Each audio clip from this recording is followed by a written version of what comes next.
So you just finished up watching the latest supernatural horror film, Brahms the Boy 2, and now you have a lot of questions. Does this even tie in with the first film? What was Brahms actually, and was it all a dream in Liza's mind? Well, don't worry, because today we are going to break down all of the unanswered questions you have and try to explain it in the easiest way possible. Hello everyone, Jared here, and old Brahmsy boy is back from 2016. But is something off about him this time around? Is there supernatural elements? Is there another twist? Is there an unreliable narrator in Liza's memory and those dreams? Well, don't worry, because today we are going to break down all of the aspects leading up to the ending of this Boy 2 movie, the symbolism and what it means, and the potential for the future of this franchise. So sit back and relax as we explain this latest Boy movie. So it is safe to say if you are watching this video, then you watched Brahms the Boy 2. If not, here's a quick refresher. Brahms the Boy 2 opens in jolly old UK once again as we are introduced to Liza and her son, Jude. Hey, Jude! Sorry about that. Later that night, there are mysterious noises in their home. Liza investigates only to realize that her and her son are victims of a home invasion. Oh man, this PTSD elements associated with this event are going to make for a great story. Oh, never mind, that story thread sort of ends there. Jude, traumatized by this event, becomes a mute, communicating only through notepad. Husband Sean then thinks it's a swell idea for them to go on a vacation to forget about all of this and ease Liza's nightmares. Vacation's all I ever wanted. Smash cut to the Heel Shears residence from the first Boy film. This is going to be the worst Airbnb ever. Jude then discovers the dirty old Brahms doll buried in the woods, seemingly calling to him, and befriends the not creepy at all doll, carrying him wherever he goes, eating dinner alongside him, and even dressing like him. Man, this Jude kid really needs an iPad and Fortnite to distract him. As the story continues, creepy, unexplainable things happen when Brahms is mad. Liza continues to have her nightmares while suspecting something is up with Brahms. This all leads us to the climax of the film, back to the Heelshires Manor, with Jude performing a ritual to become best friends with Brahms forever. Or for us teens in the early 2000s, Jude is making Brahms one of his top 8 via MySpace. Okay, now that we're all caught up, it's time to get into the closing portions of this movie where some weird, and I mean weird, things happen in this film, sort of retconning the first film, reconnecting it somehow, and where everyone winds up at the end of this film. Keep watching, because, you know, Brahms has this list of rules. Did you guys see that? So we are now positioned in what appears to be the basement of the Heel Shears old manor, navigating through the extensive maze of the old home. Liza finds Jude alongside with Brahms in front of a giant furnace, several lit candles around, ready to perform some sort of eyes wide shut ritual, either to make Brahms immortal or have Brahms live inside of him forever, which just sounds gross. Liza attempts to talk Jude out of this insanity, but if we remember earlier from the film, there were drawings of Jude killing his parents, showing us that Brahms has too much of a hold on Jude. Jude takes the rifle and slowly points it over to his mother. While this is happening, Sean, the husband, has snuck into the storage room basement as well, slowly sneaking over to the Brahms doll to interrupt his trance on the young Jude. Moments before Jude is about to blow his mother's face off, Sean, with the glorious slow motion windup, smashes Brahms in the head like Barry Bonds in the home run derby, smashing that poor doll into smithereens. Broken from the trance, Jude returns to himself, and Joe, the groundskeeper, runs into the basement as well because, plot convenience. Joe panics, saying that now Brahms will come after him once again, turns to Jude and pulls an Uncle Frank from Home Alone. Look what you did, you little jerk! Oh, I gotta clear something up. You know that dude that was gluing the doll back together at the end of the first Boy film? Yeah, that was Joe.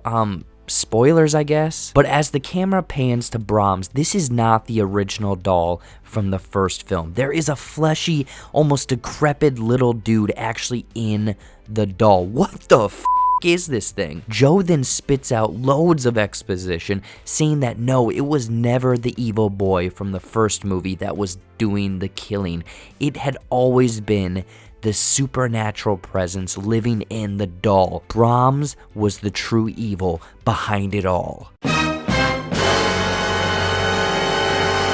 Joe is then exploded by the giant furnace and killed. Brahms turns to Jude's parents, ready to kill them as well, only to have the back-to-normal Jude take the doll and toss that some beach into the fiery hell of the giant furnace, never to hurt him or his family again. The end. Whoa, that's not entirely the end of the film. There's still one more scene that sort of explains the reasoning behind Jude essentially throwing Brahms out of his MySpace top 8 and kind of the future of this franchise or the next film in this franchise. Brahms the Boy 2 concludes with the whole family back at their apartment/home from the beginning of the film. Jude is happy and talking, Liza is happy and smiling, and Sean is happy as it shows Liza tucking Jude into bed. They are one big happy family again. However, as the lights go out and Liza leaves the room, Jude hops up out of bed and approaches his closet. What is he looking for? A stuffed animal to cuddle with, Legos to play with, the 1999 issue of Penthouse magazine, which was no doubt a deleted scene when he was searching through the woods earlier in the film. I mean, come on, how many young kids always found an adult magazine in the woods when they were younger? I mean, I know for sure I did. But rather, Jude pulls out the Brahms mask from earlier in the film, looks at himself in the mirror, and states that we will always be together forever. So what does this all mean? Well, on the surface, it's Jude using Brahms as an almost safeguard from harm. Obviously, his parents couldn't stop harm from happening to him. For example, the break-in from earlier in the film, but Brahms seemingly can.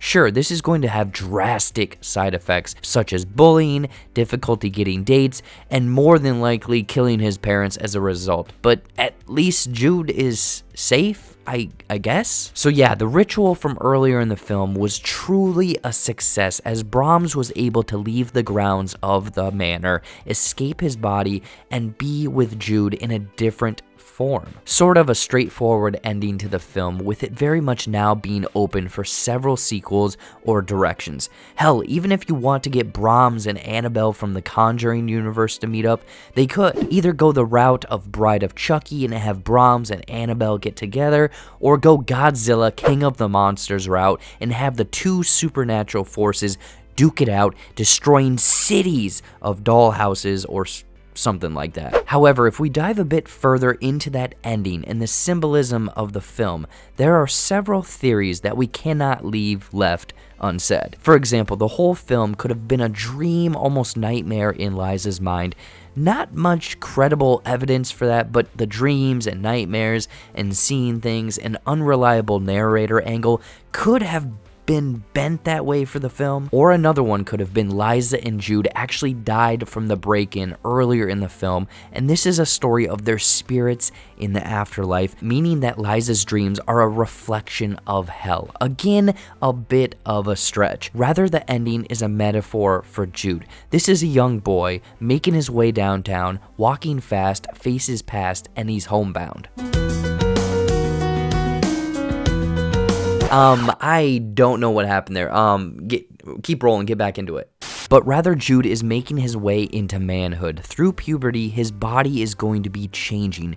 He will then emerge as a new person. So the symbolism of the Brahms mask at the end is Jude slowly turning into a new person. Unwanted body odor, hair everywhere, a much deeper voice. Brahms the Boy 2 is a lovely look at a young boy confused about life. His body is going through changes he is scared of, but ultimately becomes a lovely new young man. It's a happy story.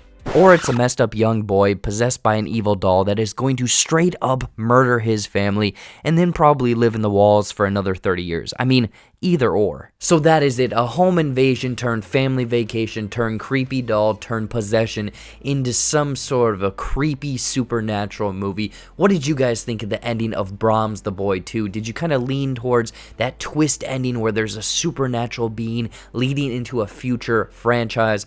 Or do you think that there's other meaning, more symbolism, more metaphor for the ending of this film? I want to know in the comments down below. Anyways, though, as always, thank you so much for watching. Watch some more videos up there or right over there, you know, more ending explained poorly on the JBuck Studios channel. I love doing these. These are fun. They're wacky. They're weird. You're getting the ending, but you're getting a bunch of random filler tangents as well, and that's why it's called Ending Explained Poorly. Follow all of my social media down below. Like this channel, like this video, subscribe to this channel, and until next time, we'll see you later.